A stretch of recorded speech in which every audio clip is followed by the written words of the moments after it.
não é moralmente confortável. E talvez essa seja o primeiro choque que a gente precisa aceitar para começar essa conversa com honestidade.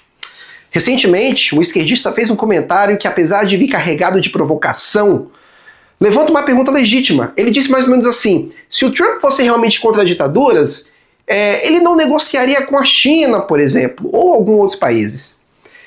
Foi mais ou menos isso que ele disse. Foi mais ou menos isso. E essa frase ficou martelando na minha cabeça porque ele toca num ponto que muita gente evita discutir com profundidade.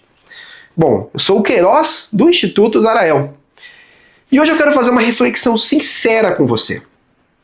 E até que ponto um país como o Brasil deve negociar, conviver e se relacionar com ditaduras ao redor do mundo?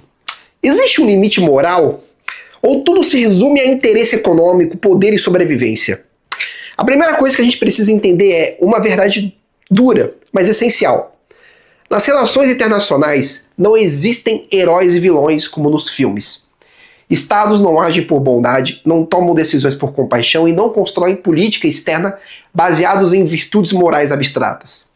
Países agem por interesses, segurança, economia, energia, influência regional, estabilidade interna. Isso não é uma opinião, é como o mundo funciona. Mas aqui acontece o erro mais comum. Achar que porque tudo gira em torno de interesses, então bem e mal deixam de existir. Isso é falso. Interesses não anulam a moral. Eles apenas explicam a motivação. O julgamento moral vem depois, quando analisamos as consequências dessas escolhas. Ok?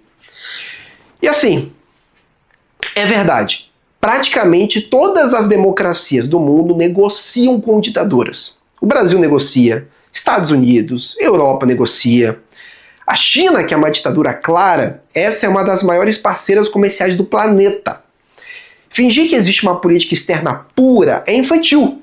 Se um presidente resolvesse romper relações com todas as ditaduras do mundo de uma vez, ele não estaria sendo virtuoso, estaria sendo irresponsável com o próprio povo.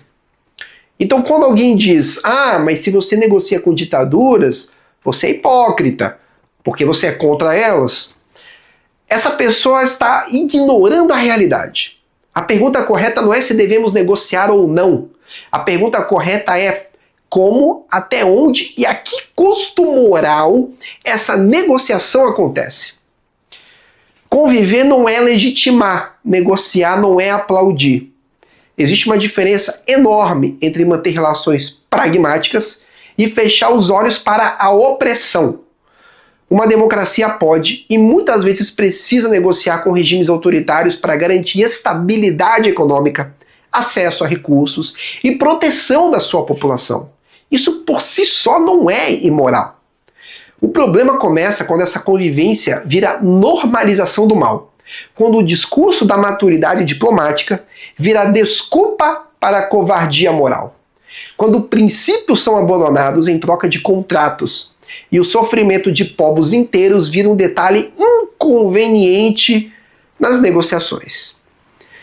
Existem ditaduras de naturezas diferentes, por assim dizer. Isso também precisa ser dito com honestidade. Existem regimes autoritários fechados, repressivos, mas relativamente estáveis, que não produzem colapsos humanitários imediatos. Com esses, o mundo costuma adotar uma convivência fria, desconfiada, cheia de tensão, mas ainda assim pragmática.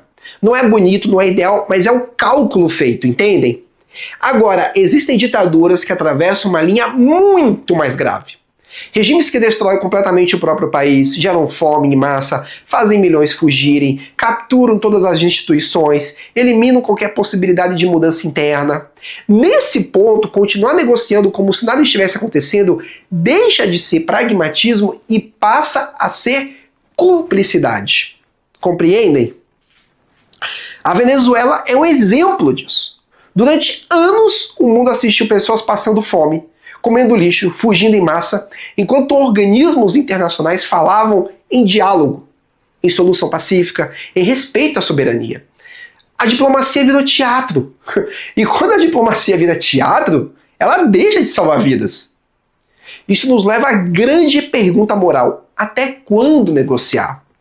Onde está a linha que separa convivência responsável de conveniência criminosa?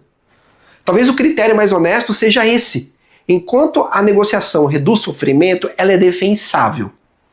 Quando ela apenas mantém o sistema funcionando enquanto o povo apodrece, ela se torna imoral. Quando o diálogo só serve para o ditador ganhar tempo, dinheiro e legitimidade, insistir nele não é virtude, é omissão disfarçada de civilidade. E aqui entra um ponto importante. Não agir também é uma escolha.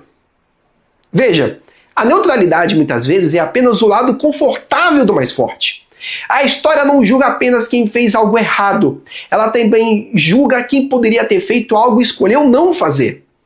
Isso não significa defender intervenções cegas, guerras irresponsáveis ou cruzadas morais. Toda ação nesse campo é trágica, imperfeita e cheia de riscos. Mas também é verdade que toda omissão tem consequências. E em certos momentos, a omissão mata mais do que a ação. No caso do Brasil, essa discussão é ainda mais delicada. Somos um país em desenvolvimento, dependendo de comércio, energia, alimentos, estabilidade internacional. Não podemos brincar de pureza moral. Mas também não podemos abrir mão de toda a coerência ética em nome de lucro. O equilíbrio é frágil, meus amigos. Percebem? É desconfortável e exige maturidade política. Talvez a postura mais honesta seja essa: negociar quando necessário, pressionar sempre que possível e romper quando a convivência se transforma em sustentação do mal. Não é uma fórmula perfeita, mas é melhor do que fingir que o mundo se divide entre mocinhos e vilões, ou entre interesse e moral, como se essas coisas não se misturassem o tempo todo. No fim das contas, a pergunta que deve guiar qualquer política externa seria não é "isso é bonito?", nem "isso soa bem no discurso?". A pergunta é: isso reduz ou prolonga o sofrimento humano? Pensar assim não te transforma em herói, mas te impede de ser cúmplice. Bom, se você quer continuar refletindo sobre política, poder, moral e realidade sem slogans fáceis, se inscreva aqui no canal do Instituto Zarael. Aqui a gente não foge das perguntas difíceis, porque são elas que moldam o mundo real.